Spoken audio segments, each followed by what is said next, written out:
Welcome to Cheater Confessions. Let's get started with today's story. I met Martha Bennett 18 years before everything fell apart. We were both living in Seattle at the time. I was 31 and working as a senior operations manager for a regional shipping company. Martha was 29 and running corporate events for a technology firm. She was confident, social, and good at reading people. We dated for 4 years before getting married. For the first decade, I had no reason to question her loyalty. We had 2 children, a 12-year-old daughter named Sophie and a 9-year-old son named Caleb. We owned a comfortable house outside the city, had good careers, and spent most weekends with the same 2 couples. Then, one Saturday night, everything changed with a stupid conversation. We were having dinner at our friend's house when Caroline Price, Martha's closest friend, brought up celebrity hall passes. Caroline laughed. "Come on, everyone has one." Her husband Thomas shook his head. "I don't." "You don't count," Caroline said. "You're boring." Everyone laughed. Then she looked at Martha. "Who would yours be?" Martha didn't even hesitate. "Julian Cross." I knew the name. Famous singer, married, constantly in magazines. Martha smiled. "He's ridiculously attractive." I put my fork down. "That's fine as a fantasy." She looked at me. "Why?" "Because that's where it stays." Caroline raised an eyebrow. "You wouldn't give Martha a hall pass?" "No," Martha laughed. "Stanley, it's hypothetical." "I'm still answering the question." She leaned toward me. "What if he actually wanted me?" I looked directly at her. "Then you tell him you're married." The table went quiet for a second. Martha rolled her eyes. "You're serious?" "Completely." Later that night, she brought it up again in our bedroom. "You really wouldn't allow it?" "There is nothing to allow." She smiled strangely. "It's just a game." "No," I said. "It's a boundary." She turned away and went to sleep. I thought that was the end of it. 2 weeks later, Martha told me she had to attend a 3-day corporate event in Portland. I kissed her goodbye that Thursday morning. She smiled and said, "I'll be home Saturday." I didn't know it then, but before she came back, that stupid dinner conversation was going to become the excuse she used to betray me. And she was about to discover that I remembered my answer perfectly. Friday night, I was at home helping Caleb with a science project when my phone rang. It was Martha. The moment I answered, I heard loud music in the background. "Where are you?" I asked. "At the hotel." I could hear people laughing behind her. "That doesn't sound like a hotel." She laughed. "We went out after the event. Stanley, you're not going to believe who I met."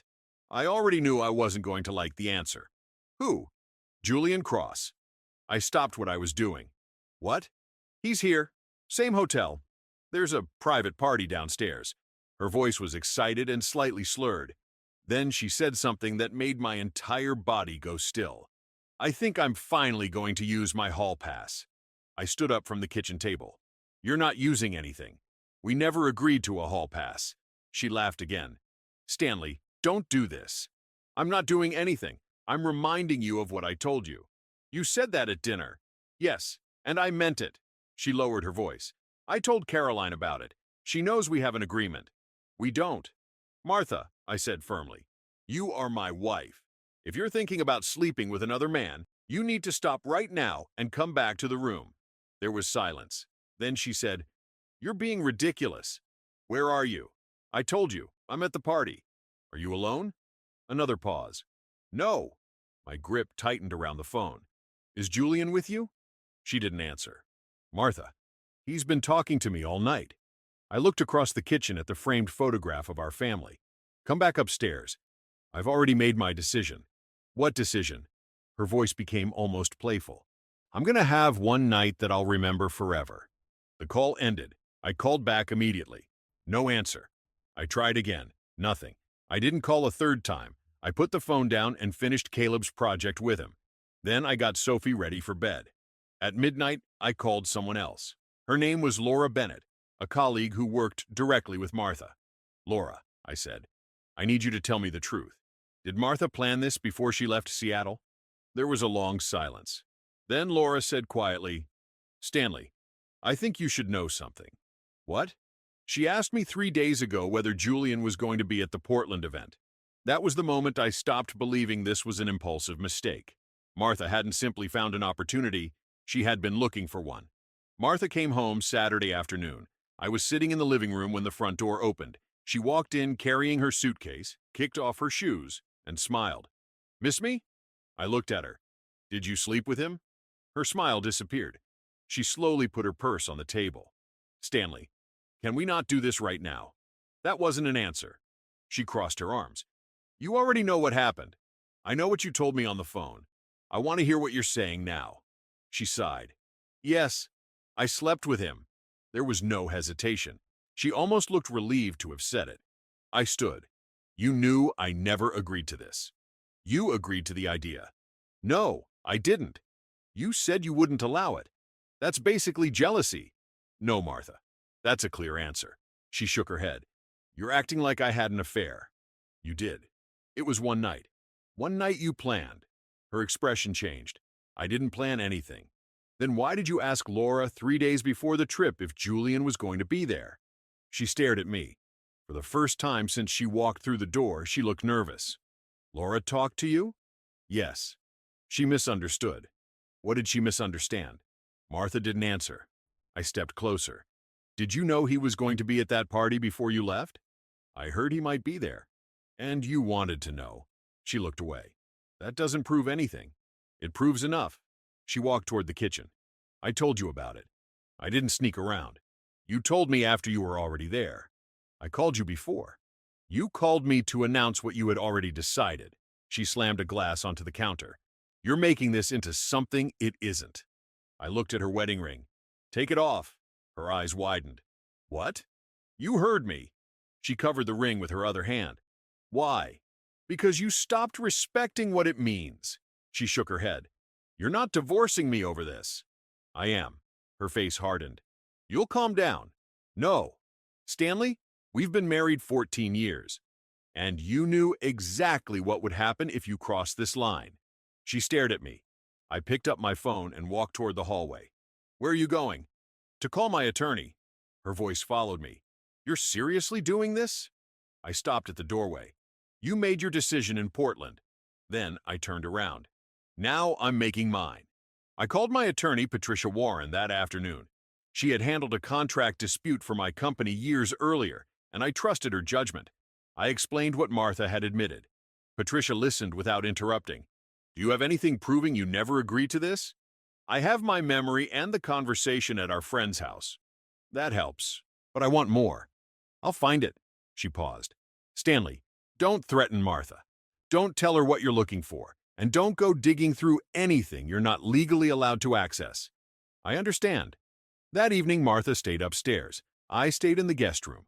Around midnight, I went downstairs for water. As I passed the kitchen counter, I noticed an old tablet plugged into the wall. We hadn't used it in months. I picked it up because I remembered Martha using it for event schedules. The screen was still logged into her cloud account. I wasn't looking for anything personal. Then I saw a folder labeled with the name of the Portland event. I opened it. There were schedules, photographs, and invoices.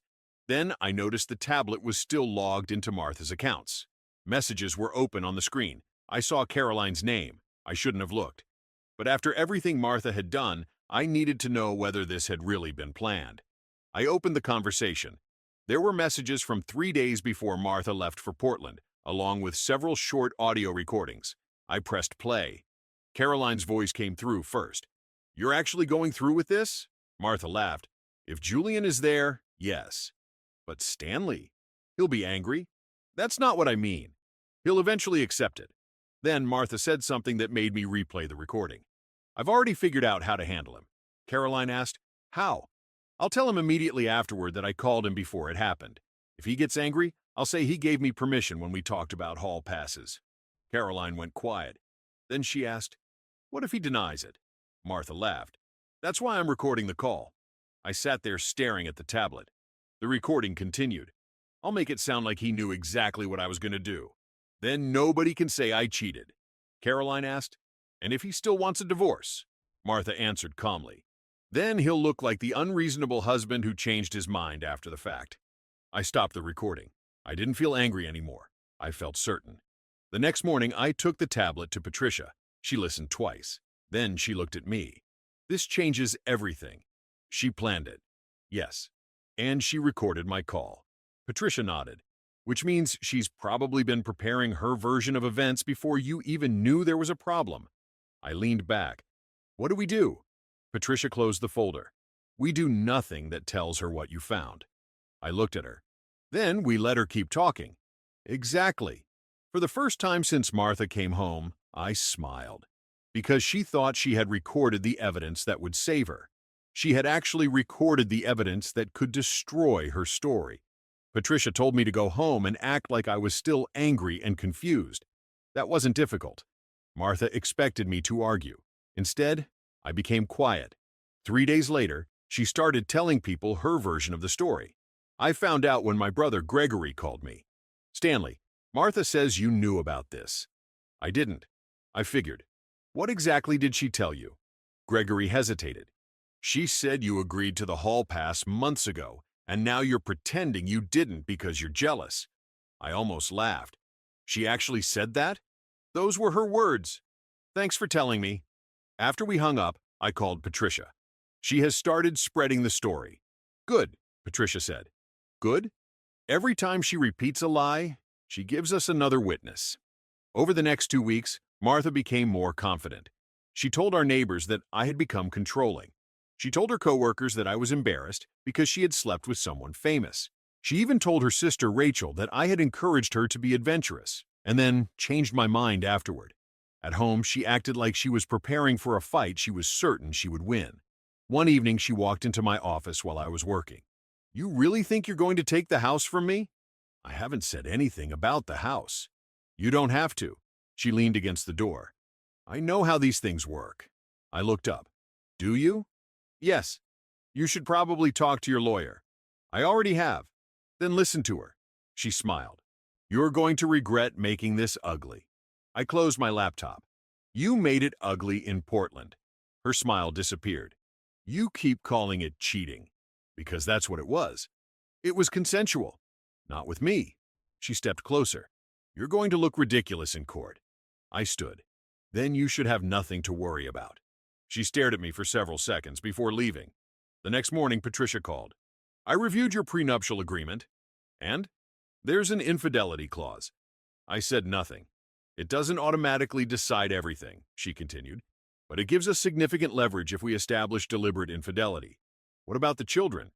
We'll fight for stability and primary custody, but I need you to stay disciplined. I will. And Stanley? Yes? Whatever Martha does next, don't react.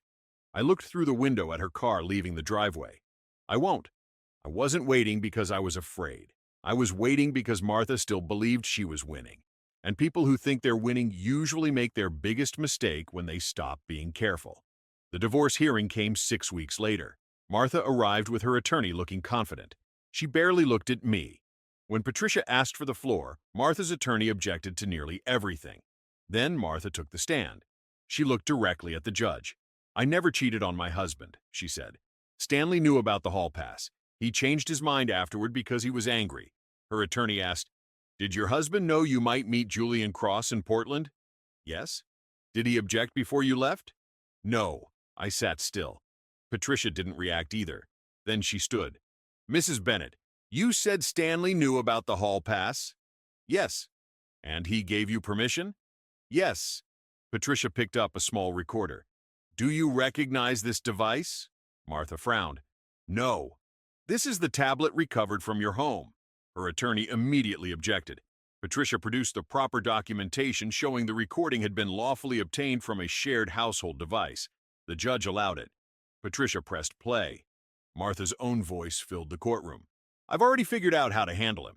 Then the recording continued. I'll tell him immediately afterward that I called him before it happened. If he gets angry, I'll say he gave me permission when we talked about hall passes. Martha's face went white. Caroline's voice followed. What if he denies it? Martha answered. That's why I'm recording the call. The courtroom became completely silent. Patricia stopped the recording. Mrs. Bennett, is that your voice? Martha stared at the floor. Yes. Did you make that recording before traveling to Portland? Yes. So, before you supposedly received Stanley's permission? Martha's attorney stood. Objection. The judge looked at him. Overruled. Patricia nodded toward another file. There is one more issue. She displayed hotel photographs obtained through the event organizers. The man Martha had slept with was standing beside her. Patricia looked at Martha. You identified this man as Julian Cross? Yes. And you slept with him that night? Yes. Patricia placed another photograph before the judge. It showed Martha standing beside him at the private party, smiling with a drink in her hand. You told this court that Stanley gave you permission? Yes. Patricia nodded toward the photograph. Then explain why you were already telling Caroline how you planned to convince your husband that he had agreed to this before you even left Seattle.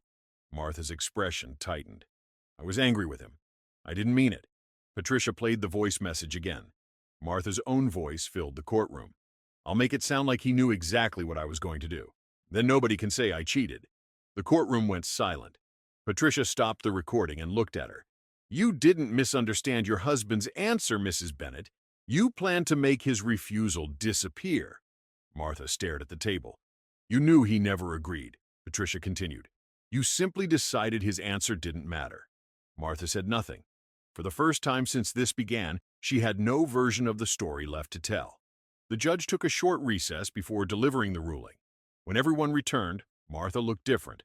The confidence was gone.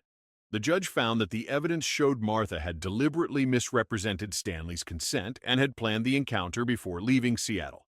The prenuptial agreement mattered. Patricia had proved that the infidelity clause applied because Martha's actions were intentional, not accidental. I was awarded primary custody of Sophie and Caleb, with Martha receiving a structured visitation schedule. The house was also awarded to me as part of the settlement, along with the assets protected by the prenuptial agreement. Martha kept her personal property and the assets that were legally hers. There was no dramatic celebration. I simply nodded when the judge finished. Outside the courtroom, Martha caught up with me. Stanley? I stopped but didn't turn around. Please, I faced her. You got what you wanted, she said. No, I got what the evidence supported. Her eyes filled with tears. You ruined my life. I shook my head. I didn't record that conversation. She looked away. You knew I loved you. You knew I didn't agree. That doesn't mean I wanted our family destroyed. You destroyed it when you decided my answer didn't matter. She stepped closer. I made one mistake. No, I pointed toward the courtroom behind us. You made a decision, then recorded a plan to lie about it. That's not one mistake. She started crying. I walked away. The consequences didn't stop at the courthouse. Martha's employer opened an internal investigation after learning that she had lied to colleagues about the trip and used company connections to attend the private event. Within a month, she resigned. Caroline's situation wasn't much better. The recording proved she knew about Martha's plan before the affair and had helped construct the story afterward. She lost several friendships in our social circle. I didn't contact either of them. My focus was Sophie and Caleb. I explained the divorce without giving them details they didn't need. One evening, Sophie asked me, "Are we going to be okay?" I looked at her. Yes. Are you sure? I've never been more sure of anything. Months passed. The house became quieter. The children adjusted. I went back to work, rebuilt my routine, and stopped checking whether Martha had called. Then, almost 4 months after the hearing, I received a letter from her. There was only one sentence on the first page.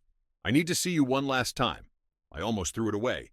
Instead, I put it on the table, because I knew there was still one conversation left. And this time, Martha wouldn't be controlling the story. I agreed to meet Martha at a small cafe outside Seattle. It was public, quiet, and far enough from our old neighborhood that we wouldn't run into anyone we knew. She was already there when I arrived. She looked thinner, not broken, just tired. I sat across from her. You wanted to talk. She nodded. I've thought about everything. I waited. I was stupid, she said. I thought one night wouldn't matter. One night wasn't the problem. She looked at me. What was? You decided my answer didn't matter. Her eyes filled with tears. I thought you'd forgive me. I might have forgiven a mistake. She lowered her head. But this wasn't a mistake. No, you planned it. She nodded. You recorded the conversation because you were already planning how to defend yourself. I know. And when it happened, you tried to make me believe I'd agreed. I know. She looked up. I was wrong. Yes. She reached across the table. Stanley, I still love you. I pulled my hand back. You loved the version of our marriage where you got to make the rules. That isn't fair. Neither was what you did. She wiped her eyes. Is there nothing I can do? No, her voice cracked. What about the children? You'll always be their mother. I'm not taking that away from you. And us? There is no us anymore. She sat quietly for a moment. Then she asked, Do you hate me? No. That seemed to surprise her. I don't need to hate you, I said. I just don't trust you. She nodded slowly. I stood. Before leaving, I looked at her one last time. You thought that recording would protect you. She said nothing. It didn't. I walked outside and drove home. That evening, Sophie and Caleb were waiting for me. Caleb ran over and asked what we were having for dinner. I smiled. Whatever you two want. Sophie laughed. We argued about pizza for 10 minutes. It was ordinary. That was exactly what I wanted. Martha had once told me her hall pass would be a night she'd remember forever. She was right, but she had misunderstood what that night would become.